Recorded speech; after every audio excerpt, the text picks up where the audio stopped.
Supreme court में EVM का case लेकर गया, ईवीएम का केस लेकर गया। 24 अप्रैल 2017 को सुप्रीम कोर्ट के चीफ जस्टिस ने मेरे केस में सारे देश के ईवीएम मशीन को पेपर टेल मशीन लगाया जाएगा, ये मेरे केस में फैसला दिया। और 2019 के चुनाव में 100% ईवीएम को पेपर टेल मशीन लगा। ओ मैंने लगवाया। किसी अखबार ने कोई खबर नहीं छापी। So called national press, so called तथाकथित राष्ट्रीय मीडिया ने खबर नहीं छापी। वो अपने को बहुत बड़ा राष्ट्रीय मीडिया कहते हैं। तो सुप्रीम कोर्ट में जाकर हमने केस जीता।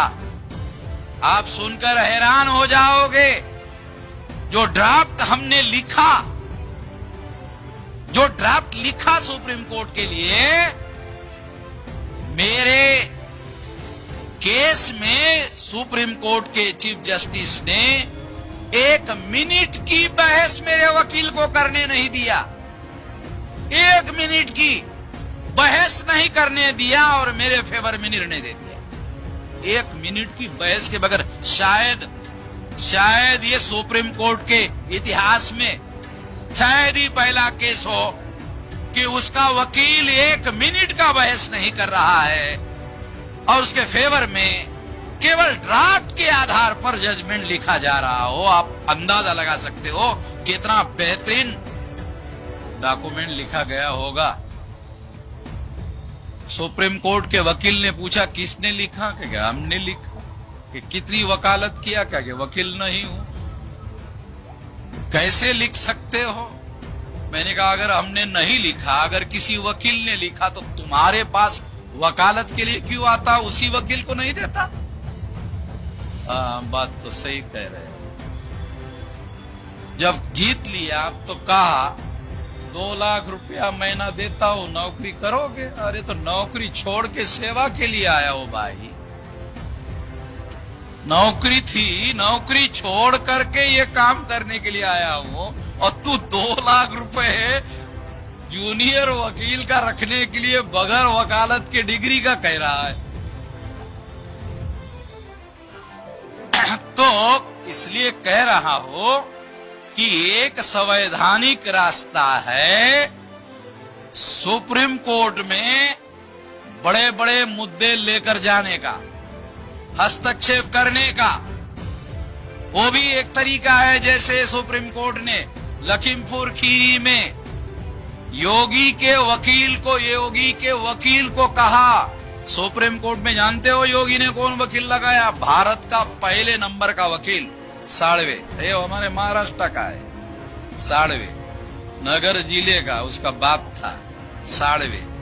और बहुत लोगों को, महाराष्ट्र के लोगों को मालूम या नहीं है, वो साळवे जो है वो हमारे शेड्यूल कास्ट में होते हैं। तो वो कन्वर्ट होकर क्रिश्चियन हो गए। वो भारत का पहले नंबर का वकील है। 1 घंटे का 25 लाख रुपए लेता। घंटे का सुप्रीम कोर्ट में खड़ा होने का 25 लाख रुपए लेता है। तो वो वकील लगाया तो भी सुप्रीम कोर्ट ने कहा, क्या कहा? कि तुम्हारा योगी, तुम्हारा पुलिस ठीक से काम नहीं कर रहा है। कितने लोगों को पता है योगी कौन से क्लास में जाके पढ़ा, कौन से स्कूल में पढ़ा है? पिताजी हमारे बस योगी किसी भी क्लास में जाके कभी भी नहीं पढ़ाई किया है? तो ऐसे ही तो आरएसएस को लोग चाहिए ना। और जब डिग्री मांगा किसी ने कि नरेंद्र मोदी की डिग्री क्या है, तो मांगने वाले पर ही पाबंदी लगा दिया। तो इस तरह से साथियों तो ये तीन रास्ते, संवैधानिक रास्ते लड़ने के लिए आने वाले समय में अभी हमारे सामने है और तीनों रास्तों का उपयोग करेंगे और ये लड़ाई लड़ेंगे संवैधानिक तरीके से। ध्यान रखो कि मैं गैर संवैधानिक तरीके से काम करने का आदी नहीं हूं। गैर संवैधानिक तरीके से मैं काम नहीं करूंगा। मैं ऐसा कोई आश्वासन आपको नहीं दे सकता कि मैं गैर संवैधानिक तरीके से, इलीगल तरीके से कोई काम करूंगा। मैं ऐसा कोई काम करने वाला नहीं हूं। संविधान के दायरे में रहकर बहुत बड़ी लड़ाई लड़ी जा सकती है। यहां का इटावा का मैजिस्ट्रेट है, वे माने कहा है? ये डॉक्टर माने, ये इन्होंने कहा कि वो मना कर रहा है देने के लिए परमिशन। तो मैंने कहा ये 4 लाइन मैं लिख कर देता हूं, ये लिखो। तो 4 लाइन लिखा, लेटर लेके गया, मैजिस्ट्रेट को दिखाया। मैजिस्ट्रेट ने कहा लेके जा। बोला बराबर नोमानी साहब, मैजिस्ट्रेट मना कर रहा था, 4 लाइन लिख कर दिया। ये माने को सब लोगों के सामने बोल रहा होगा और मैजिस्ट्रेट भी सुन रहा होगा, पता नहीं सुन रहा कि नहीं सुन रहा, कि तुम्हारा जो वामन मेश्राम है ना वो क्या बोलता है भाई, कुछ समझ।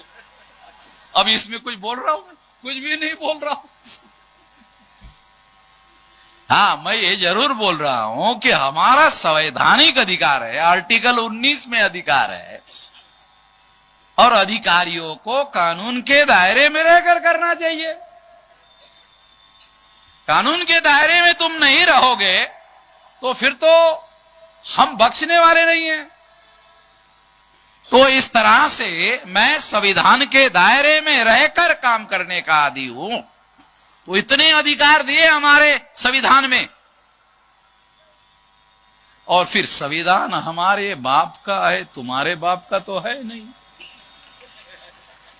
तुम्हारे बाप ने, मनु ने लिखा, साले हमको कुछ नहीं दिया, मगर हमारा बाप देखो कितना दरिया दिल था, हमको तो दिया ही दिया, तुमको भी दे दिया है। इसको बोलते बाप ने तो तुम साले गधे, साले दूसरों को इनकार कर देते हो और केवल अपने लिए रखते हो।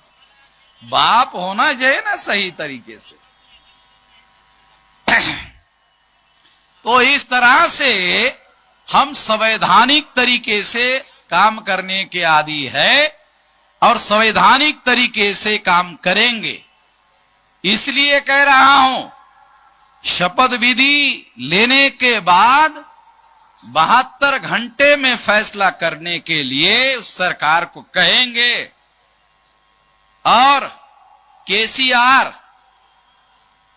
ये जो तेलंगाना का मुख्यमंत्री है ना, केसीआर, के चंद्रशेखर राव, 24 घंटे में गिनती कर लिया सारे के सारी। केसीआर ने 24 घंटे में। तो सरकार बहुत ताकतवर होती है, सरकार बहुत शक्तिशाली होती है। कहा कि 24 घंटे में चाहिए और कोई मशीनरी दूसरा काम नहीं करेगी, एक ही काम करेगी, तो शाम तक खत्म। 24 घंटे में कर दिया। कर सकती है। उत्तर प्रदेश बड़ा स्टेट है तो बड़ी मशीनरी है, उत्तर प्रदेश में भी 24 घंटे में हो सकता है। मगर ये देश का प्रधानमंत्री बैकवर्ड क्लासेस का है। सुप्रीम कोर्ट में हलफनामा दिया, हलफनामा में झूठा हलफनामा दिया। हमने, हमारे पास रिकॉर्ड है, हमारे पास रिकॉर्ड है कि झूठा हलफनामा दिया। और सुप्रीम कोर्ट में झूठा हलफनामा देना क्रिमिनल ऑफेंस है। उसके हमारे पास डॉक्यूमेंट्री एविडेंस है झूठे हलफनामे के। तो हम लोग दस्तावेज और सबूत इकट्ठा करने के भी माहिर हो गए। कैसे सबूत इकट्ठा करने चाहिए। तो इस तरह से ये लड़ाई लड़ी जाएगी, आप लोगों की लड़ाई लड़ी जाएगी, कमजोर और मजलूम लोगों की लड़ाई लड़ी जाएगी।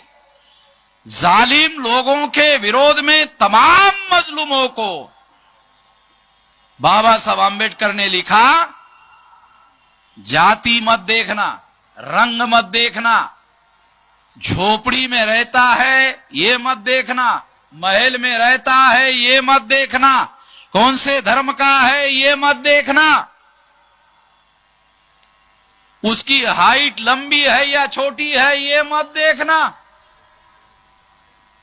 तो ये लिखित है और वो सिद्धांत को लेकर हम लोग सारे देश भर में संगठन बनाया। 13 स्टेट और 140 जिलों में वामसेप संगठन था, केवल 13 स्टेट में और 140 जिलों में। तब काशीराम जी ने ऐलान किया था मुलायम सिंह जी को मुख्यमंत्री बनाएंगे। बनाया है? बनाया कि नहीं बनाया? बनाया। अभी 31 राज्यों में 567 जिलों में 4000 से ज्यादा तहसीलों में 22,000 से ज्यादा ब्लॉक में 1.5 लाख से ज्यादा गांवों में हमारा नेटवर्क फैल गया है। इतना विशाल आंदोलन हो गया है। तो आंदोलन को, मिशन को हमने कमीशन नहीं बनाया, बनने दिया और कहा था लोगों को कि महावत बनाएंगे। वादा किया था। क्या वादा किया था? महावत बनाएंगे, क्योंकि हाथी कभी भी पागल हो सकता है। आपको लग रहा होगा कि मैं बहुजन समाज पार्टी के हाथी के बारे में बोल रहा हूं। नहीं नहीं नहीं नहीं नहीं, राजनीति का हाथी, सत्ता का हाथी कभी भी पागल हो सकता है। बुजुर्ग कहते हैं कभी भी पागल हो सकता है। इसके पहले कि वो पागल हो जाए, महावत खड़ा कर देना चाहिए, ताकि वो पागल होने के बाद कहीं पैर हमारे ही सर पर ना रख ले, साले हमको ही कुचलने का काम ना करे। इसके लिए महावत हमारे पास होना चाहिए और हमने महावत खड़ा किया हुआ है।